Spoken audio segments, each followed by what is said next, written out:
bütçemizin üzerinde yapılacak görüşmelerin hayırlı uğurlu olmasını, Türkiye'nin önümüzdeki yıl yapacağı etkinlikte, faaliyetlerde güçlü bir bütçenin ortaya çıkmasını temenni ediyorum.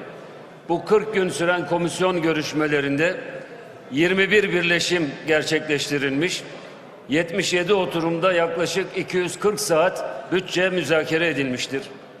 Bu görüşmelerde komisyon üyelerimiz dahil olmak üzere 271 milletvekilinin toplamda 1353 kez söz talebi olmuş ve bu karşılanmıştır.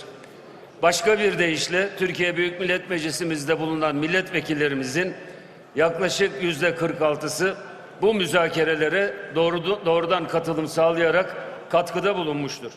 Ben öncelikle komisyon başkanımız, komisyon üyelerimiz olmak üzere Plan Bütçe Komisyonu'nda katkı sunan bütün milletvekillerimize çok teşekkür ediyorum.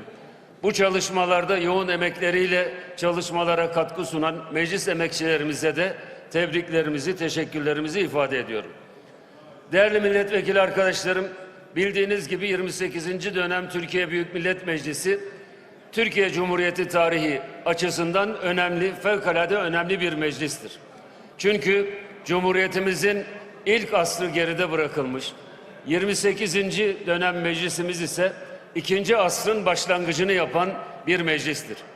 Bu özelliğiyle fevkalade tarihi bir meclisi hep birlikte icra ediyoruz meclis çalışmalarını. Bu süre içerisinde Türkiye Büyük Millet Meclisi'nde oluşturulan Milli Birlik, Dayanışma ve Kardeşlik ve Demokrasi Komisyonumuz vasıtasıyla bu tarihi dönemin ruhuna uygun bir şekilde tarihi bir süreçte de çok yoğun çalışmalar gerçekleştirilmiştir.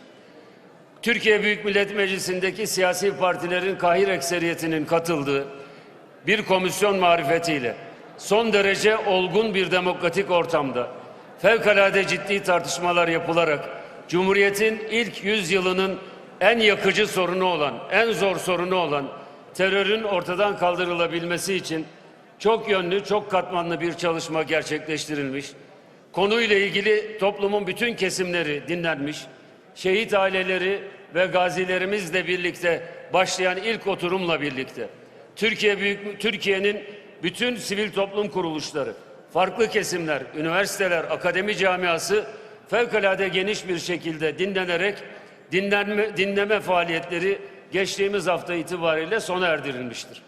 Şimdi bundan sonraki süreçte ümit ediyorum ki Türkiye Büyük Millet Meclisi'nde oluşturulan bu komisyon şimdiye kadar sürdürmüş olduğu müzakere olgunluğunu devam ettirerek fevkalade güçlü bir raporu yazacak ve bu sorunun ve Türkiye'nin demokratik standartlarının yükseltilmesiyle ilgili genel perspektifi ümit ediyorum ki en kısa süre içerisinde yazdığı bir raporla Türkiye Büyük Millet Meclisi'ne sunacaktır.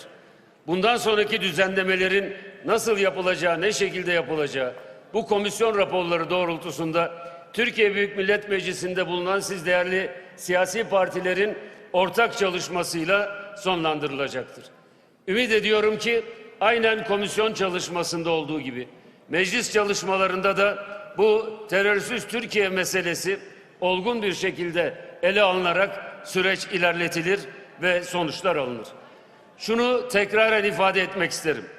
Terörsüz Türkiye sadece Türkiye Büyük Millet Meclisi'nde oluşturduğumuz Milli Dayanışma, Kardeşlik ve Demokrasi Komisyonu'nun görev alanında değildir. Bu bir devlet projesidir.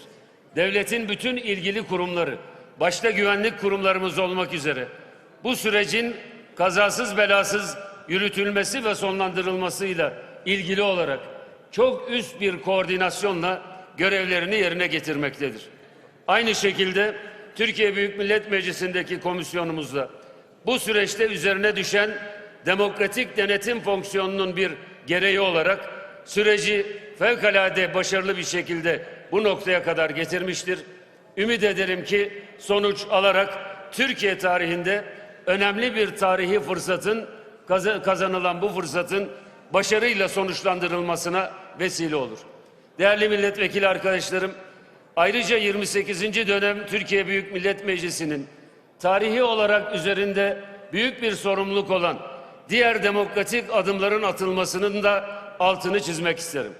Her şeyden evvel Türkiye'nin ikinci yüzyılına yaraşır milli, katılımcı, demokratik, kuşatıcı, yeni ve sivil bir anayasanın yapılması, Türkiye Büyük Millet Meclisi'nin 28. dönem meclisinin önemli sorumluluklarından birisidir. Aynı şekilde demokratik standartlarımızı yükseltmemiz açısından demokratik bir yeni meclis iş tüzüğü, siyasi partiler yasası ve seçim yasasının da gerçekten büyük bir olgunlukla ve siyasi hesapların dışında gündeme getirilerek Türkiye Büyük Millet Meclisi'nde ele alınması ve sonuçlandırılmasını da ümit ve arzu ediyoruz. Bu çerçevede 28. yasama yılımızın 4. yılının hayırlı olmasını, 2026 bütçe görüşmelerinin yararlı tartışmalara vesile olmasını diliyor. Genel kurulu saygıyla selamlıyorum.